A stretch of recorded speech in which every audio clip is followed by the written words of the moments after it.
to share with you ideas and inspire. And as far as food is concerned, I think we all believe and know the dictum, you are what you eat. You are how much you eat. You are when you eat. I think we resonate with that. However, I am going to add, you are what you do not eat. And I will explain to you when I say what I mean when I say that. How is it that with so much information today about food, about nutrition, about diets, all over, whether it's a newspaper, whether it's a magazine, a television show, devices, applications, trackers, information on food, with so much information, much more than our parents ever had, or grandparents for that matter, we are still struggling with the burden of nutrition-related diseases like never before. That's something to think about. So, are we getting more knowledgeable but more sick? Perhaps yes. We are seeing things at unprecedented levels. What is disturbing is longevity. Longevity, we have had every generation outlive the previous generation. Never before have children had a shorter lifespan than the adults, than their parents. It's never happened in the history of mankind, of evolution. And this is a prediction, a projection by a public health expert at Yale, that this generation of children is going to live shorter lifespans than their parents. Mental health. WHO has declared depression as a #1 cause for ill health and disabilities today. 2017 was the year for mental health and depression dedicated to this. Why? Since the 2005 to 2015, depression has gone up 18%. And we are a society which is about affluence, surplus. There is so much more today. Food allergies. From 1997 to 2011, food allergies have gone up by almost 50%. This is according to the Centre for Disease Control and Prevention in the US. So what's going on? And that's what I'm here to share with you, whatever my learnings have been. With information overload and the burden of disease, we still are not able to handle our food. Perhaps there is an addictive component in food, just like we have tobacco, just like alcohol. Perhaps this is applied here as well. Food does actually, and scientists have now found addictive components in sugar, just like cocaine, in wheat, called gluteomorphine, which they actually stimulate the opioid centers of our brain, just like drugs do, and sometimes even more potent than drugs do. So we are unable to control our food intake, despite the knowledge that we have about food. And worse still, there are issues. Some of the food elements have been designed by food industry to make them addictive. And what are all these addictive things and the changes in food supply doing? They are also affecting our digestive system, our gut, and where most of the hormones which regulate our food intake get disturbed. We are all born with innate checks and balances to tell us when to eat and when to stop eating. And the best example is a baby. You cannot feed an extra drop of food, a drop of milk or food to a child. because his sensors are in play. But thanks to perhaps what we are eating, we have lost those checks and balances. But the beauty is the body is forgiving and we can get them back. So what is happening at the gut?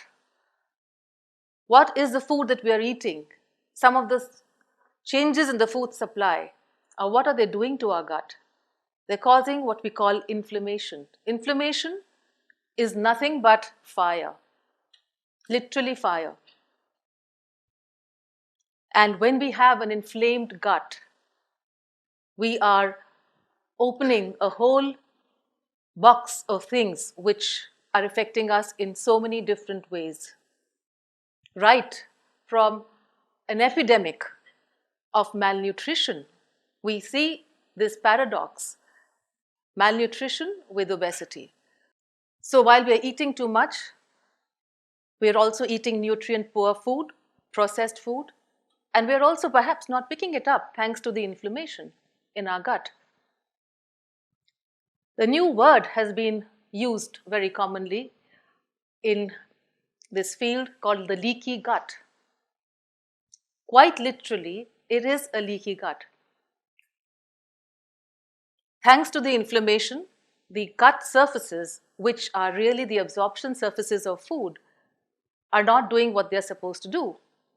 They're not picking up the nutrients. And also allowing the passage, it's a barrier function that the gut has. It's allowing the passage of food, undigested food and toxins across, causing the formation of antibodies. And these antibodies are leading to ill health. It's called intestinal permeability.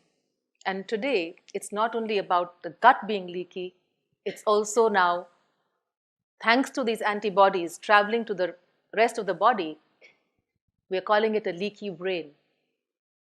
And you can actually see that we are, like I told you, that we are witnessing a huge burden of mental health diseases, right from depression to dementia to Alzheimer's and so on and so forth. Haven't we all heard in traditional conversations, jaisa an, vaisa man? And that's really applicable here.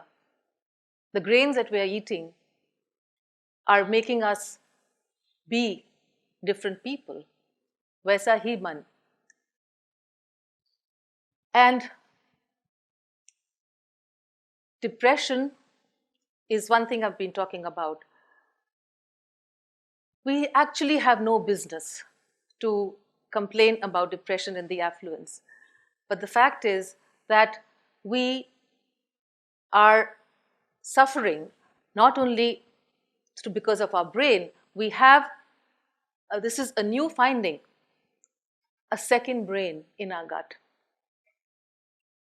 The gut has neurons and cells just like the brain, and the number is so huge that scientists are now calling the gut the second brain. And any disturbance, any inflammation, any problem where your gut is not healthy, it's not surprising to find the kind of things that we are talking about.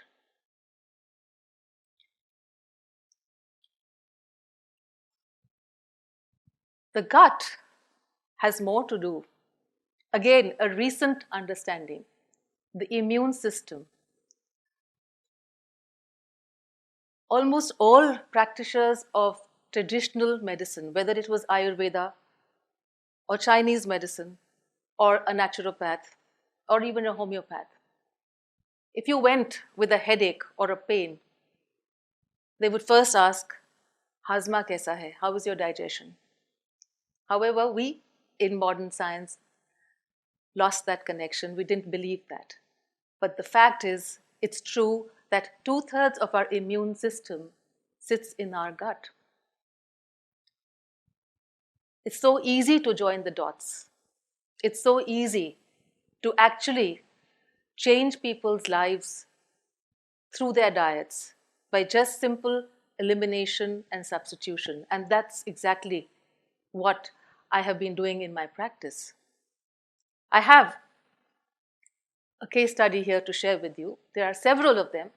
This was a 56-year-old lady, who came to me completely at the end of the road. She had been given an appointment by the doctor, her treating physician, for bariatric surgery.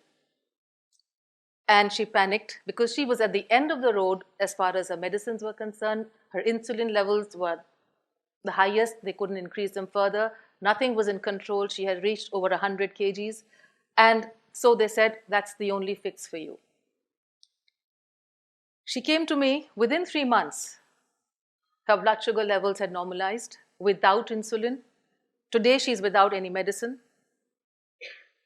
She became 30 kgs lighter in 6 months. She became energetic. And while she had a whole list of other complaints, she is today a confident woman traveling with full of energy without medicines across the world. What did I do? I just eliminated inflammatory grains and added some things which we actually components of food which we have forgotten to eat, our vegetables and fruits. That's all I did. It surprises her doctors. They are in disbelief and they are sending patients to her to guide them. And trust me, all of us can do that. But we have to tune in. We have to listen to the body's signals. We have to understand our body a little better. So, what are these inflammatory grains? One of them we find is wheat. There are many of them. Why have the food that our ancestors told us were building blocks of our life and health, whether it is milk or whether it's wheat or even sugar for that matter, they are so integral to our diets, to traditional diets. So what went wrong? Where these foods are now seemingly villains in our lives. So it is a new message, it's a new thinking, it's a paradigm shift. But it's time to restart thinking that what we eat is perhaps changed. What our ancestors ate has changed. It's not only wheat. Wheat was very different many, many years, thousands of years ago. It had only 14 chromosomes. Today, the wheat that we eat has 42 chromosomes. It is well known that this wheat is immunogenic. It irritates your immune system. But it's too late. Way back in the 1960s and 70s, we had the Green Revolution, and we made high-yielding varieties to feed many, many mouths. No safety studies were done on the long-term effects of these varied variants of wheat. Wheat earlier was a tall grass. Today, it's a very short plant, very short grass. Physically, may look the same.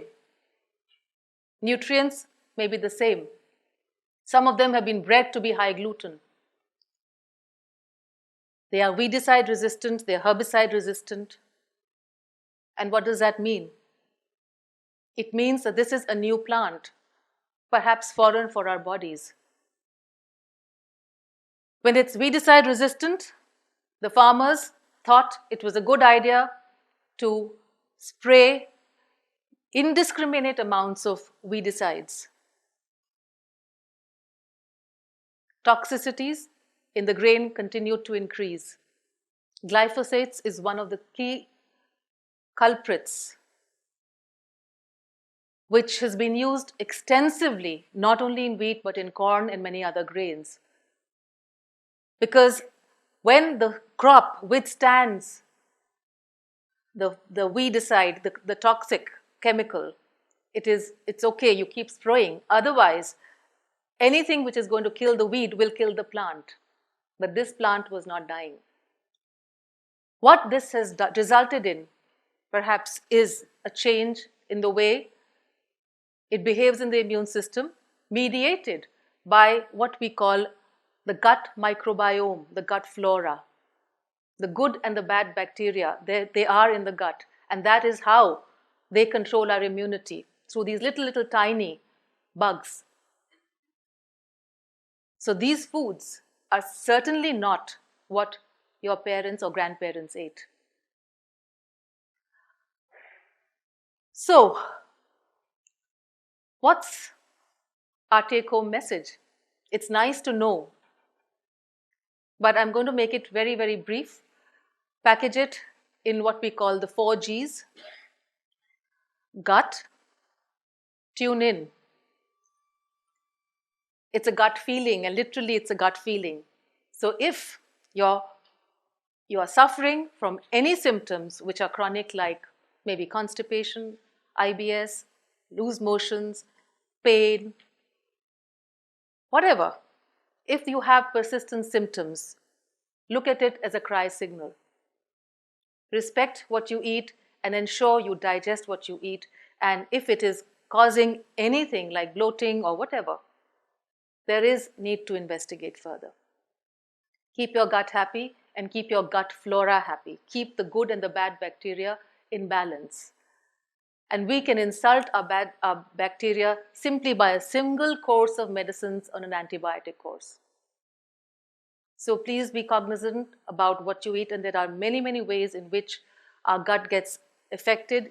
Simple things like stress can also affect your gut flora and cause disease, and through the immune system. Girth. Girth is literally your circumference, the belly fat. Please, there are cardiologists who have written books on this, and one is titled The Wheat Belly. Having not only the ideal weight, but the right waist, the right girth is extremely important, because excess fat on the abdomen can predispose you to obesity. So please trim your bodies and make sure you don't carry excess fat around the girth. What you can do for this is a very simple take-home message, which actually is rooted even in our Chakra Samhita and Ayurvedic messages.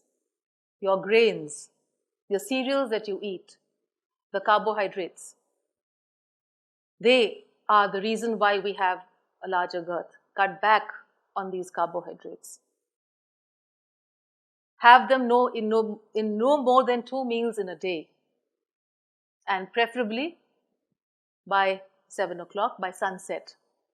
And this is actually recorded in the Chakra Samhita in a way that it says the man who wants to live a long life must not eat grain after sunset, not more than twice a day. And the man who has digestive problems must not repeat the grain the second time.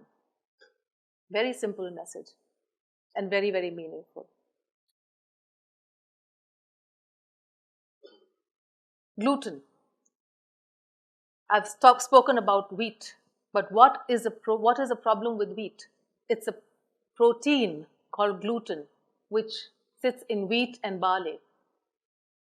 And this perhaps is the most inflammatory protein, causing the leaky gut and the symptoms which can go with it. It's not only gluten, it's many more grains. And gluten sensitivity has increased since the last 50 years fourfold. And it's very overwhelming, even for me as a practitioner, to treat people with long-standing migraines, with Parkinson-like symptoms, with hair fall, with acne, by removal of this protein. And I see it all the time.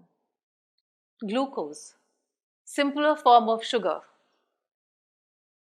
The precursor of sugar is glucose. Basically, cut back on sugars. Again, a carbohydrate, a simple carbohydrate, and think in the Indian communities, in the Indian population, we are maybe eating, we are having much more than we really need. Please cut back on added sugars in drinks, cut back on sweets, and choose healthier versions of sugars. maybe maybe gur, jaggery, honey, dry fruits, and fresh fruits to pamper your sweet tooth. Having said that, I would like to end by saying we all love our food, and like Lord Bernard Shaw very aptly said, there is no love sincerer than the love of food. So let's ensure that this love fosters us, nurtures us, and does not destroy us. Thank you.